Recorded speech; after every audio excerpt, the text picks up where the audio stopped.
বিসমিল্লাহির রহমানির রহিম। শান্তির শহর মদিনা। আজ থেকে প্রায় ১,৫০০ বছর আগের কথা। মদিনার উত্তপ্ত মরুভূমির মাঝে ছোট ছোট খেজুরের বাগানগুলো ছিল ক্লান্ত প্রতীকের আশ্রয়ের জায়গা। একদিন আমাদের প্রিয় নবী হজরত মুহাম্মদ সাল্লাল্লাহু আলাইহি ওয়াসাল্লাম এমনই একটি বাগানে প্রবেশ করলেন।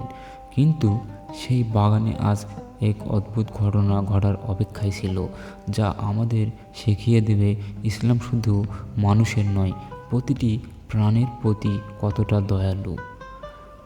বাগানের এক কোণে একটি উট বাঁধা ছিল। উটটি ছিল অন্তত জীর্ণ আর ক্লান্ত। দয়াল নবীকে দেখা মাত্রই উটটি এক করুণ স্বরে আওয়াজ করে উঠল। আপনারা কি বিশ্বাস করবেন?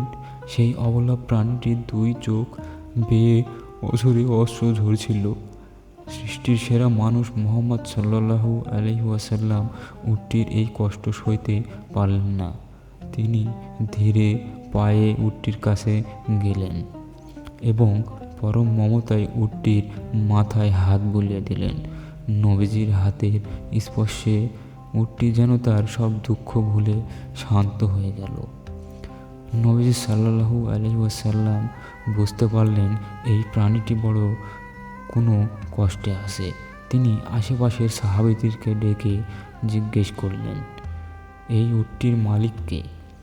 কিছুক্ষণ পর আনসার যুবক এসে বিনীতভাবে বললেন, হে আল্লাহর রসূল, এটি আমার উট। তখন নবীজি সাল্লাল্লাহু আলাইহি ওয়াসাল্লাম গম্ভীর কণ্ঠে বললেন, হে যুবক, তুমি কি এই অবলা প্রাণীর ব্যাপারে আল্লাহকে ভয় করো না, যার মালিক আল্লাহ তোমাকে বানিয়েছে? শোনো, এই উটটি আমার কাছে অভিযোগ করেছে যে তুমি তাকে ঠিকমতো খাবার দাবার দাও না এবং তার সাধ্যর বাইরে তাকে দিয়ে অনেক বেশি কাজ করিয়ে কষ্ট দাও।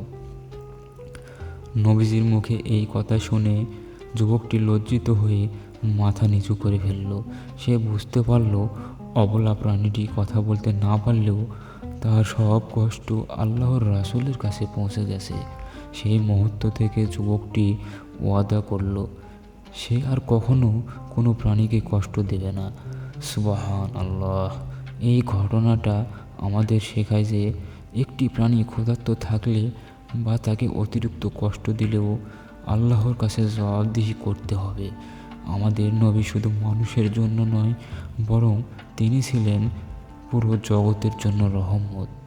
বন্ধুরা, আজকের এই ছোট ঘটনাটি থেকে আমরা শিখলাম আমাদের চারপাশে থাকা পশু পাখিদের প্রতি আমাদের দয়ালু হওয়া উচিত।